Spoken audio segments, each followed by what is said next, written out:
敛财成为能力的象征，炫富成为高贵的表现，整个社会都在一种病态的追求中沉沦。尚书任恺跟皇帝置气，可以堂而皇之地说，一顿饭1万钱，寒酸的我简直没有能下筷子的地方。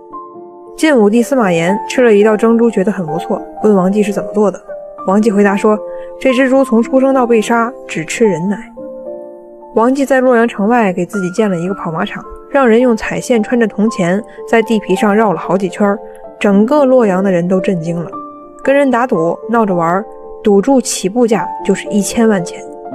另外一个，石崇和王恺斗富，王恺用糖浆洗锅，石崇就用蜡烛烧饭。王恺用紫丝布做布帐40里，石崇就用锦绣做布帐50里。石崇用胶泥香料粉刷墙壁，王恺呢就用赤石蜡玉石涂墙。武皇帝司马炎就悄悄地帮助王恺，赏赐他皇家珍宝一株2尺高的珊瑚，枝繁叶茂，世间罕见。石崇见了是眼皮都不抬一下，随手用铁如意梆几下就给凿碎了，从家里搬出来好几株高3、4尺的珊瑚，光彩夺目，宛若星辰。如果有幸你在石崇家上一次厕所，就等于当了一次神仙。厕所金碧辉煌，四周挂着巨大的绛红色蚊帐垫子，两侧10多个娇艳的美女手捧着香袋列队伺候，帮着如厕者擦屁股。上完一次厕所，衣服就要扔了，换上新的，以至于裴启在这间厕所上就死活上不出来。丞相王导呢，他宁可憋着也不在石崇家上厕所。刚刚走上统治地位的士族门阀阶层长长的吁了一口气，他们是又窃喜又后怕。原来像曹操那样不信任士人集团，多次出台求贤令，提拔下层寒门来充当官僚队伍，坚持捍卫中央集权的强势君主，只是秦汉帝国的回光返照。像刘备、诸葛那样强调奋斗百折不挠，人心人治，在意识形态领域严格约束统治阶级，号召甚至强令官僚阶层励精图治的君主，只不过是上古遗风的伪调而已。当物质的欲望张扬到了极致，豪奢嚣张开始逐渐走向病态。石崇斗富这还不算完，在我晋，钱有什么值钱的？人命才值钱。石崇在家请客吃饭的时候，每一位客人身后都有美女服侍醒酒，如果客人不喝酒，当即推出门，就把美人斩首。后来五胡乱华在江东勉力支撑起东晋朝廷的丞相王导，酒量素来就不行，他每次到石崇家吃饭的时候都强逼自己喝下去。而王导的哥哥素来豪饮的大将军王敦却故意不喝酒，酒转了3轮，石崇已经砍下了3个美人，王敦就是不喝，还在装犊子。王导实在是看不下去了，美人悲剧失色，劝他喝2口。这时候王敦反而急了，说他杀他的奴婢，关我什么事儿？怎么体现富有啊？奢靡铺张，故意浪费，钱不当钱就是富。怎么体现贵呢？扭曲变态，肆意妄为，无人敢管就是贵。政府主张勤俭节用，他们偏偏铺张浪费，钟鸣鼎食。皇帝号召忠孝节义，他们偏偏大谈特谈思想自由、个性解放。历史最终走到了道德风气日益下滑的大晋王朝。末日到来之前，意识形态首先沉沦，士人门阀阶层的欲望得到彻底释放，统治阶级全部都沉浸在穷奢极欲的享受之中。意识形态大扭曲的背后是人才选拔制的病变。黄初元年，曹操刚去世，新的魏王也就是魏皇帝曹丕便迫不及待地纳了9品官人法，当官发财靠老子，以成文法的形式迅速在帝国推广开来。在此之前呢，严峻残酷的乱世尚且能将士族拧成一股绳，为最后的胜利团结战斗。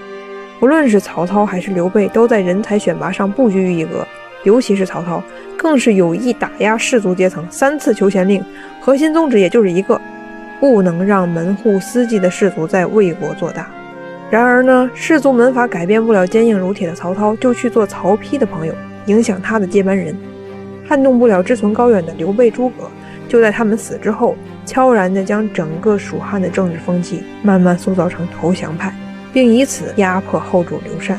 等到晋朝开国，9品中正制已经夯实了40多年，无论是在朝在野，充斥着或贤或愚的各种二代。注意，贤或愚都没有关系，重要的是你得是二代。宣皇帝司马懿忙着夺权，景皇帝司马师忙着镇压，文皇帝司马昭忙着路人皆知捅死天子。哪有人去做人才制度建设呀？为什么要去做制度建设呀？我只想当天子，至于天下糜烂与否，跟我没有关系。武皇帝司马炎提拔重用一个寒门张华，好像捅了那个马蜂窝似的。打仗有了一点迟滞，大将军司马甲冲请杀张华以谢天下。中书监荀彧自以为是出身大族，憎恨张华得宠，天天伺机将张华调出朝廷，外出任职。那等到朝廷想把张华再调进京的时候，博士祭酒冯辉是死活不同意，跑到司马炎面前一顿闹。不说了，心累。九品中正制事实上是对秦汉时期选官制度的倒退，是对世俗大家政治特权的默认。从此呢，由朝廷和皇帝选拔人才给予官职的选官制度彻底扭曲解体，变成由世家大族选贤举能，选自己的子弟举亲朋的能人。秦汉时期效忠皇帝效忠朝廷，至少在一定程度上还能代表国家利益。如今在我晋，朝廷和皇帝都是假的，无论皇帝怎么换，朝局多么烂，什么八王之乱、五胡乱华、国土沦丧了、神州陆沉了，都不关我的事儿。我只要做那个仅存的人上人就行了。以及还有最后一根压死骆驼的致命稻草，武皇帝司马炎的傻子继承人问题。孝惠皇帝司马衷创造的不仅是历史上有名的愚蠢型地狱笑话何不食肉糜，还造就了最狂妄的后宫乱政贾南风，最菜鸡的藩王作乱八王之乱，最危险的中华文明差点毁灭衣冠南渡，最痛心的中原100年废墟五胡帅兽10人。当然蛮夷像迷雾一样包围着华夏，是一个系统性的长期历史遗留问题，这个咱们准备下期讲。总结一下吧，在魏晋善代之际，士族二代们不是站错队被残酷清洗，就是被大佬们当枪使。面对残酷真实的政治斗争，他们是不成熟的，于是呢，开始了纵情享受，抛弃一切的底线，嗑药、裸奔、醉酒、赌博、炫富、虐杀、奢靡，在上层社会上变得极为常见。他们藐视皇权，摩拳擦掌，想成为第二个司马家，又在淮南3叛中损失严重，被司马家几万人的被灭族。他们渴望获得权力，想要挣脱曹操、曹睿式的集权朝廷。然而旦夕之间，抛弃曹氏，拥护司马，进入歌舞升平的大晋之后，却又将道德和责任抛之脑后。他们贵为朝廷砥柱，却对自己的欲望丝毫不加以约束，不断在危险的边缘试探。又一个个化身为鄙视体制的意见领袖，大谈魏晋玄学，摒弃君臣纲常，以虚无缥缈的宇宙真谛去消解皇帝的正义性。转型期如约而至的到来了，但他们却没有做好准备。当虚无主义、享乐主义充斥朝廷的时候，还有一些人在隐忍着、冷眼旁观着。索敬在铜骆驼前叹息说：“天下将乱。”悲叹地说道：“这洛阳宫还要你这铜骆驼早晚成为废墟。”祖逖和刘琨在文姬起舞当中奋发努力，相互约定四海沸腾之后，你我要相避于中原。匈奴的第一个皇帝刘渊，此时在首都被各方势力忌惮，时人评价蛟龙得云雨，非复池中物，已经令皇帝动了杀心，却又无可奈何。后赵皇帝石勒当时还在被当作牲口卖来卖去，距离他第一次拥有汉族名字还要好几年，但距离他围杀晋朝最后仅剩的20万军队却没有几年了。他们是开启乱世的钥匙，也是引领隋唐光明的第一批献祭者。300年大乱世开始了。初平3年，公元192年，此时还是一位小年轻的曹操正率领军队跟土匪和叛军作战。一场小胜利之后，引出来一个熟悉的老对手匈奴。匈奴不是早就被汉帝国的长城、决战、大追歼的豪华套餐给一波带走了吗？怎么突然出现在了河南附近，还跟曹老板打了一架呢？这是一个漫长的故事。汉高祖7年，公元前200年，刘邦在追击韩王信的过程当中，被韩王信和匈奴联手下套，围困在白登山上整整7天。新生的汉帝国和匈奴默毒单于在边关狠狠地磕了一下子，最终呢，以外交手段结束争端，从此开始了长达70年的忍辱负重。汉武帝决心要开疆拓土，成立高级将领骑兵培训班，亲自指挥多次漠北大战，重用酷吏，榨干天下民力财力，也要跟匈奴决战。元狩2年，公元前122年，汉孝武皇帝刘彻派霍去病去打通河西。第一次河西之战，霍去病出燕支山1000里，斩首8900级。同年秋天，第二次河西大战战后，匈奴浑邪王率领4万军投降汉朝。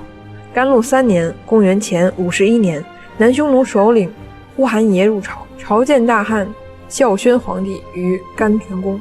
这是最早一批有编制的匈奴。后来呢，逐渐越来越多的匈奴部落降汉，并将他们称之为南匈奴。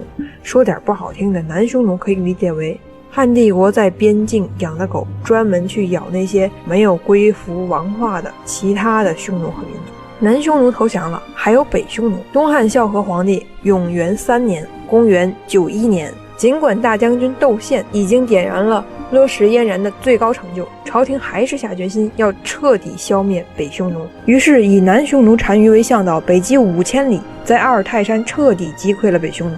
北匈奴单于遁走，不知所踪。新立的单于向东汉朝廷投降。东汉朝廷效仿100年前投降的南匈奴故事，将匈奴的官僚机构和民众迁往内地，设立了一个机构专门监管和保护北匈奴。大汉朝廷任命最高长官监管他们，称之为护匈奴中郎将。自此缠斗了300年的匈奴彻底就成为了汉朝的一部分。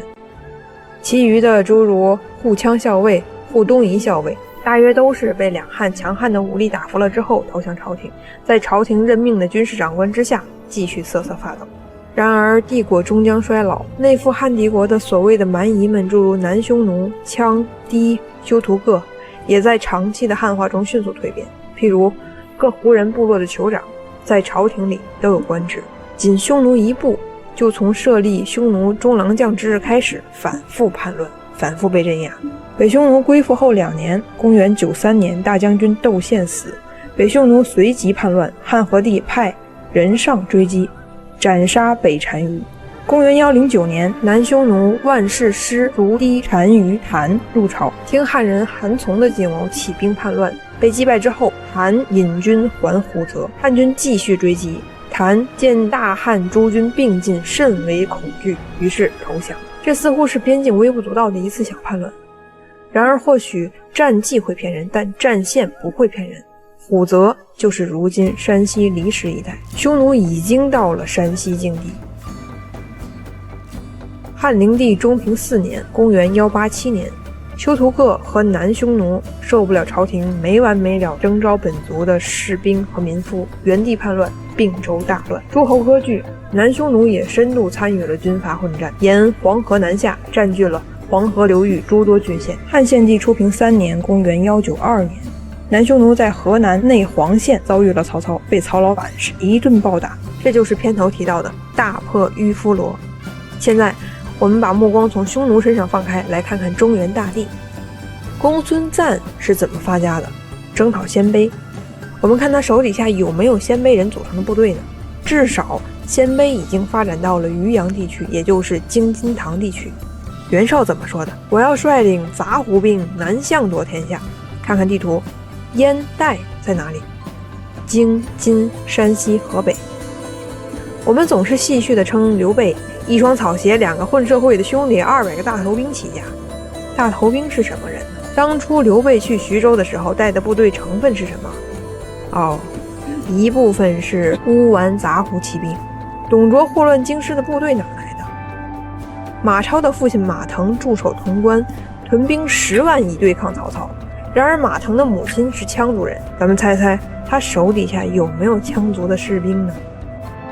袁氏家族在河北败给曹操之后，准备跑路，跑去哪儿呢？是匈奴。袁绍败亡之后，当初给袁绍当打手的胡人豪强，一夜之间翻身把歌唱，开始逐渐成为气候。他们嚣张跋扈，抢夺地盘，抢掠百姓和牛羊，扩充部队，跟其他胡人部落火并。并州一带有点慢慢管不住了，直到曹老板腾出手来收拾他们。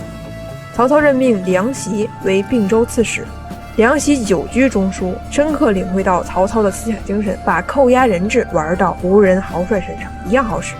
经典的让子弹飞3部曲：第一，请客。梁奚到任之后，礼贤下士，征召豪强到自己府中，给予官职，共同建设大美并州。同时呢，也不能光自己来，部里的年轻人、棒小伙都参军入伍，参加到对外作战中去。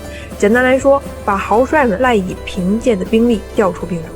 第二，斩首。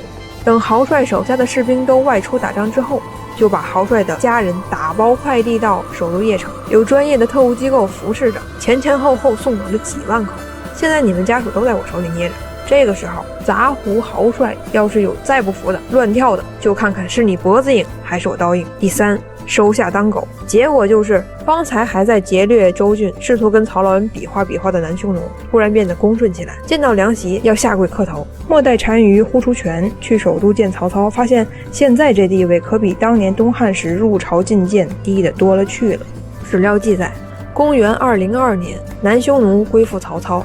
216年，曹操拘留南匈奴末代单于呼出权，派右贤王去卑监国，将南匈奴打散成为5部，即左部、右部、南部、北部、中部，分别安置在陕西、山西、河北一带。事情似乎在往好的一方面发展。然而，人事难逢开口笑，天能遂人愿吗？匈奴第一个皇帝刘渊，不就是5部匈奴里面左部帅的儿子吗？建安22年，世岁大疫。这场大瘟疫夺走了近1000万人的生命，也包括文学史上有着不朽地位的建安七子。除了孔融和阮宇早亡之外，剩下的5个人在疫情面前集体祖传报销了。从此，建安风骨只有3曹，再无弃子。曹植不无悲痛地写下说疫气，满目所见，家家都有亲人病故，户户都在接连不断的发丧，全家全族集体病亡的事件亦不在少数。曹丕给好友吴质写信悼亡故去的亲友，难过的说道：想当初咱们一块出去玩，大家出门组成车队，入座席子连成一片，把酒言欢，一起写诗，一起奏乐，真是一刻也没有浪费啊。而如今呢，徐、陈、应、刘一夜之间全部离开了。当初一刻不失，如今永失无永，其不痛哉？大晋宣皇帝司马懿的哥哥司马朗，此时在曹操军中担任主簿，在南下征吴的过程当中，因感染疫情死在了长江边上的巢湖安徽居巢县，时年47。继周瑜之后，江中唯一能力在线且比较靠谱的大都督鲁肃，也在建安22年撒手人寰，随着疫情一起去了。以下为个人观点，虽然史料只说鲁肃是病故，但是考虑到疫情首先在军中爆发，司马朗死在伐吴的前沿阵地，鲁肃则是抗曹的负责人之一，两军很可能有过接触。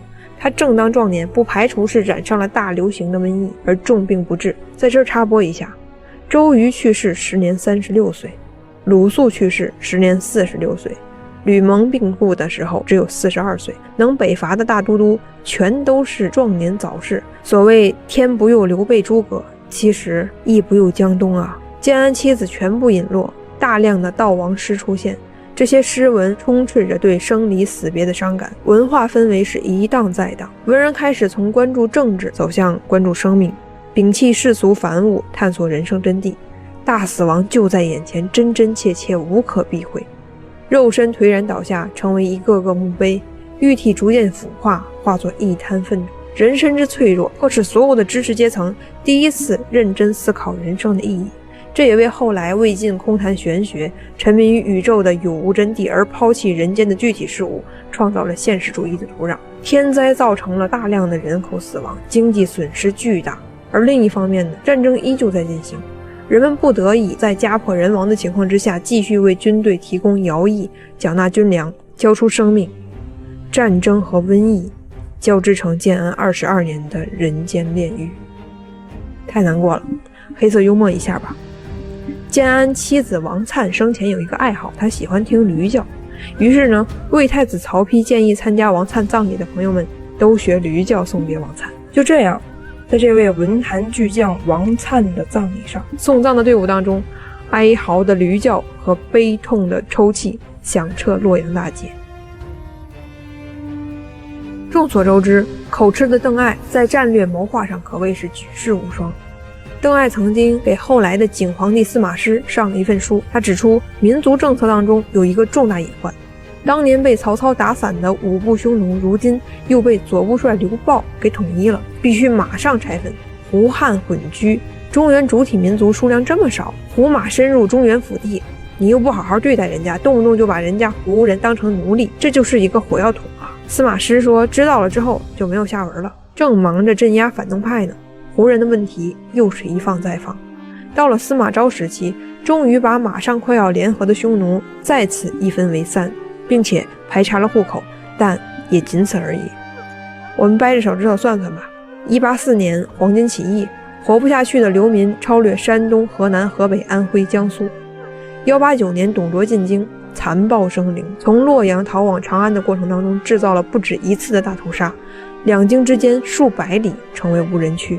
191年，袁绍和公孙瓒界桥之战开打，一大堆斩首年轻的棒小伙子们在大战中主动被迫献出生命。192年，曹操入兖州，跟黄巾军大战30余次。195年，吕布偷袭兖州，曹操吕布旷日持久的对峙当中发生了人相识。196年，孙策平江东。200年官渡之战，208年赤壁之战，211年渭南之战，217年汉中之战，219年襄樊之战，221年夷陵之战。这是前三国时代，后三国时代战争是一样的惨烈。222年，曹丕开始了三征东吴；228年，诸葛亮开始5次北伐；238年，姜维开始9伐中原；238年，司马懿平辽东；244年，曹爽反攻伐蜀；253年，诸葛恪围攻新城；263年，邓艾、钟会灭蜀之战。举一个例子吧，张辽800破10万，大家都喜闻乐见哈，守疆必守淮。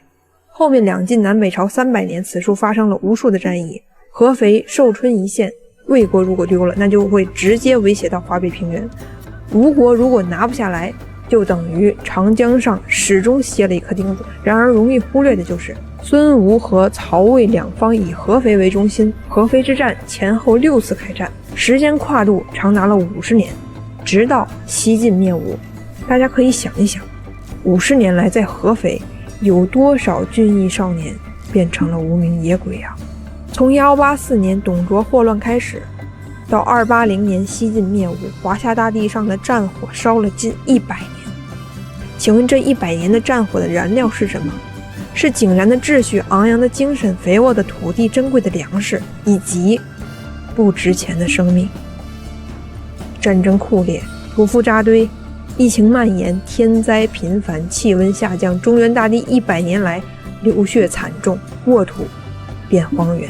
直接上数据吧，华夏主体民族人口从5600万锐降至1900万，东汉三国的100年来人口损失5000万以上。有人说，如果刘备诸葛胜利了，后面的历史就不会沉沦了，这话是错的，开玩笑，或者骗一骗无涯过客就罢了。刘备胜利了，也改变不了主体民族数量剧烈下降的事实，也改变不了全球气温降低，汉主体民族在北部边界线可以农耕的土地越来越少的事实，也改变不了大庄园主经济基础必然会塑造世家大族上层建筑这一规律，也改变不了500年来胡马南下的大趋势。其实我也多次发问，刘备诸葛可以改变第一帝国在流血成河中痛苦蜕变的必然吗？265年，魏晋善代之际，5部匈奴首领刘豹的儿子刘渊来到了首都洛阳。280年，西晋灭吴，新生的国家实质上统一了。11年后，八王之乱开始了，西晋径直走向沉沦。虽然司马昭留下一个路人皆知的成语，但从人性的角度来看，真正冰冷的像个政治机器的人是司马师。司马懿发动高平陵之变的时候已经71岁了，风烛残年，命不久矣。一般到这个岁数还要出来创业，选择冒险孤注一掷的行为，基本上应该也是为儿孙计了。而事实也基本证实了，儿孙里面有能够承担这份家业的人。虽然我们经常戏称司马懿是老乌龟，但本质上应该称之为老狐狸。司马懿在曹魏朝堂兢兢业业干了40年，知人之明是有的。当年一眼就看出邓艾之才，可谓是洞若观火。如果不是司马师这个能托付大事的儿子，就凭司马昭，恐怕老头早就选择颐养天年了。早年间的司马师是一个文艺青年，年轻人有着年轻人独有的情志和躁动。他和另外一些二代子弟，比如曹操的养子何晏、征南大将军的儿子夏侯玄、荀令君的儿子荀粲等等二代们聚集在一起，开文学沙龙，品评人物，抨击朝政。在他们看来，堂堂大魏开国已经20余载，居然到现在还没一统天下，都是朝中这帮肉食者无能，一副庸臣当道，我上我行的架势。坦白来说，何晏、司马师的这个小团体其实也不乏能臣干臣，大家聚集在一起肯定是有捞取政治资本的目的在，但也确实有着希望推动朝廷改革、实现政治理想的愿景。在这个小团体里，司马师人望颇高，就连一向自视甚高的何晏也毫不吝啬地赞美了司马师。他说，当今世上能成事的也就是司马子元了。此时魏文皇帝曹丕刚刚去世，自己的父亲司马懿成为整个国家的辅政重臣，作为顶级公子哥司马师还没有体会到世事的无常和艰难，他正在经历人生当中最得意最自由的一段时光。晋书记载青年时期的司马师是长得好看，气度非凡，性格沉稳，富有谋略，声名远扬。总之一句话，春风得意，前途万里。这种张扬自意的状态必然不被我国的政治传统所容纳，尤其是夏侯玄、何晏、司马师等人竟然在朝廷组织之外又建立小团体，还屡屡发声评论，甚至抨击时政。因此很快虚假的掌权者便遭遇了真正的掌权者的挑战。曹魏朝堂对官二代们结党营私的行为开展了残酷的政治打击，史称太和浮华案。浮华大案的具体细节这一期就不讲了，后面有机会单独做一期聊一聊到底是什么人在试图截取朝廷的舆论权。浮华大案的结果就是太和6年，司徒董昭上书请求彻查浮华一事，魏明帝曹睿立即同意并迅速推动案件办理，下诏要求严办浮华案。就这样，诸葛诞、司马师等所谓的浮华名士们一夜之间被朝廷一撸到底，且宣布永不录用。不仅如此，曹睿还让刘绍起草了考克法，打算用法律制度来遏制浮华交汇的潜在威胁。非常高调而且极富政治野心的司马师遭遇了人生的第一次重大打击，但紧接着第二次打击又到来了。官场失意，若能情场得意，也不失为人生的一大快事。司马师的妻子是夏侯徽，是好朋友夏侯玄的亲妹妹，两人伉俪情深。司马师每想做什么事的时候，夏侯元荣都会帮助夫君，预先筹备策划。此外，在两人结婚后并不长的时间里，夏侯徽一口气给司马师生了5个女儿，也可见两人恩爱之深。尽管禁书中说夏侯徽在24岁去世是因为司马师的毒杀，但是考虑到夏侯徽去世的234年，明皇帝曹睿还年富力强，司马懿也才刚刚熬死了诸葛丞相，还不能称之为权臣，整个大魏也蒸蒸日上。此时就算是给司马师10个胆子，他也不敢干出毒杀宗室这种事儿。因此夏侯元荣大约就是因为疾病和瘟疫而去世的。在经历了发妻去世和浮华大案双重打击下的司马师，从此就消失在了史书当中。直到曹睿去世之后，司马懿再次成为托孤大臣，那个翩翩如玉的贵公子消失不见了，取而代之的是一个阴冷、残酷、无情的政治人物司马师。明皇帝曹睿去世了，司马师再次登上政治舞台的时候，已经30多岁了。此时他的职务是中护军，担任中护军期间，司马师变成了一个严格的、冷漠的军人。禁军中的中下层干部编制，历来都是二代们刷履历的好位置。这么多年以来，宗室、高门、勋贵都是在内部消化这些岗位，大家也都心照不宣的彼此照顾。而司马师却严格按照法律执行，凡是牵扯到选拔人才和给予官职的，一律按照公祭任命，从不徇私。底层人士只要是工作得力的，直接提拔。二代子弟里不靠谱的，任谁来说情，乃至是要挟都不好使。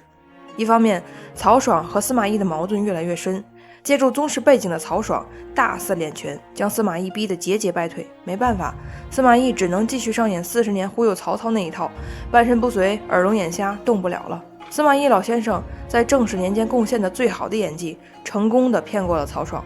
另一方面，尽管曹爽和司马懿打得死去活来的，但司马师却依然在禁军中安安稳稳的上班，甚至在中护军的岗位上一待就是好几年。在毫无退路、不死不休的政治斗争下，司马氏决定蓄力最后一击，开始谋划清除曹爽。这个阶段史书明文记载了，跟着司马懿一起参与计划的人就是司马师。司马师本来就是司马懿相中的接班人，而司马昭是排除在家族核心圈子之外的。为了保证最后清算曹爽势力的绝对胜利，司马师做出了非常惊悚又冒险的举动——阴阳死士。历朝历代私自储备武器装备和武装力量，向来都是直接杀头的大罪。司马师此时的举动，一旦被曹爽发觉，整个家族就会瞬间灰飞烟灭。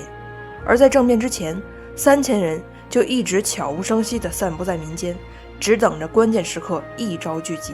阴阳死士不光能说明司马师的能力之强，更重要的是，司马师为了达到目的而展示出的惊人的镇定和冒险。剩下的故事就很熟悉了，高平陵之变发生了。关于高平陵之变，相关视频论述已经很多了，简单来说一下自己关注的几个点吧，充满了电影画面感。一是司马家族2个接班人的表现。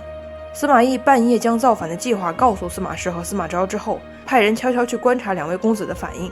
司马昭辗转反侧，睡不着觉，司马师则安寝如常，鼾声均匀。二是司马懿是怎么蒙骗其他曹魏老臣下场的。面对司马懿颇为出格的举动，曹魏老臣不见得都想跟司马懿一起变臭。司马懿给高柔的说法是：君为周勃矣。400年前，周勃起兵诛杀少帝和吕禄、吕产，安定了大汉江山。想象一个画面，司马懿目光坚定地说：今天你就是大魏的周勃，我们做的事情就是在安定大魏江山。3是令人作呕的幽默。曹爽倒台之后，司马懿别有用心地让何晏主审曹爽的案子。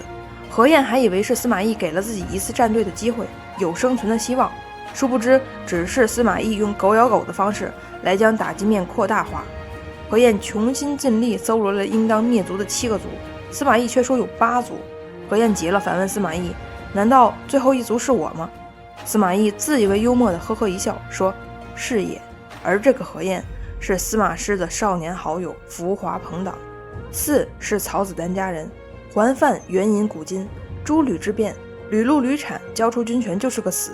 巫蛊之祸，立太子那是亲儿子，可是汉武帝杀起来一点都没手软。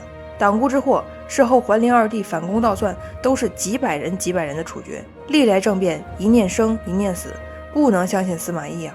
曹爽却表示我认怂了，他答应我让我回去做个富家翁。桓范因此大哭，说：曹真、曹子丹盖世英雄，怎么生了你们2个废物玩意儿？他妈的，跟你们混，真是要被你害得灭族了。正月初10，曹爽及其核心圈子被夷3族，牵连者多达5000余人。高平陵之变结束，淮南3叛紧接着到来。老爷子司马懿在风烛残年骗完曹爽，骗王陵。面对淮南1叛王陵之叛，老乌龟先是写信安抚王陵，赦免他无罪，紧接着昼夜行军，9日行军1000里，包围王陵。无计可施之下，王陵只能投降。淮南1叛就这样轻松化解了。梳理完王陵，宣皇帝也随之宾天了。哦，不对，是大魏的太傅司马懿同志去世了。尽管天子还是给了司马师足够的尊重，让司马师承接了司马懿的政治遗产，但是此时司马师面临的朝堂异常凶险。在司马师的景帝纪里，我们可以一窥朝堂上潜伏着的大佬们以及他们的态度。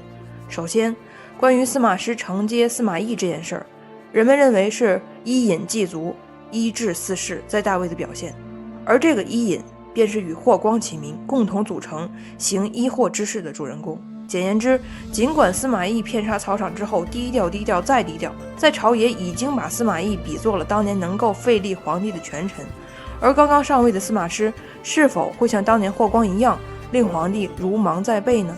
那令皇帝如此难受的霍氏一族，他们最终结局是什么呢？其次，朝廷的人事安排处处充满着危险。都督各大军区的领导名单中上榜的总共5个人，其中竟然有2个直接造了司马家的反，即诸葛诞和冠秋俭，这也是淮南2叛和3叛的主人公。掌管选举的人中，李丰在后来布局，意图政变杀灭司马师。智囊集团中，夏侯玄和张吉也参与了反叛司马师的政变之中。简言之，司马师上位之初，对于朝廷的控制并非铁板一块，反倒应该是暗流汹涌。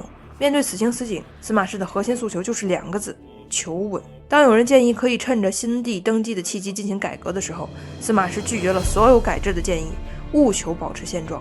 毕竟上一个谋求改制的曹爽，坟头的草还没长出来呢。一方面求稳，另一方面缺乏事功的司马师就要多给自己刷战功履历了。只可惜司马师决心伐吴，但魏军却被东吴诸葛恪4万破7万，惨遭重大失败，即东关之战。重大失败必须要有人出来承担结果。司马师一方面把责任揽到自己身上来安抚笼络人心，另一方面毫不犹豫地削了弟弟司马昭辛辛苦苦攒来的爵位，用以严明纪律。同样，司马师看来自己向朝臣认错，司马昭被削去爵位，东关之战的失利已然画上了句号。当有人还在讨论这件事儿，甚至还试图用东关之战的失败来挑战司马师的权威的时候，司马师随即授意司马昭杀了此人，把反对司马师的苗头扼杀在摇篮中。最后便是中书的官员计划政变诛杀司马师。中书令李丰、光禄大夫张吉密谋拥立夏侯玄辅政，意图剥夺司马师的辅政地位。司马师知道之后大怒，果于杀戮的他在审问李丰时被顶嘴，他甚至直接下手，亲手用刀环把李丰活活砸死。紧接着，司马师对中央的中枢官僚进行残酷的大清洗，可谓是果断狠辣，实在封、吉、敦、贤全部夷三族。此外，同谋的人里面有自己当年浮华团体的领袖大舅哥夏侯玄。司马师对这个亲上加亲的人也是毫不留情，直接处死。弟弟司马昭屡次求情也没有用。最后，由于这次搞他的人是皇帝身边的进士，于是司马师一不做二不休，在254年9月直接废了皇帝曹芳。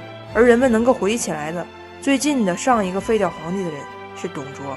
也正因为司马师废帝的倒行逆施，立即激起了反对势力，淮南2叛开始了。冠秋俭和文钦在淮南举事。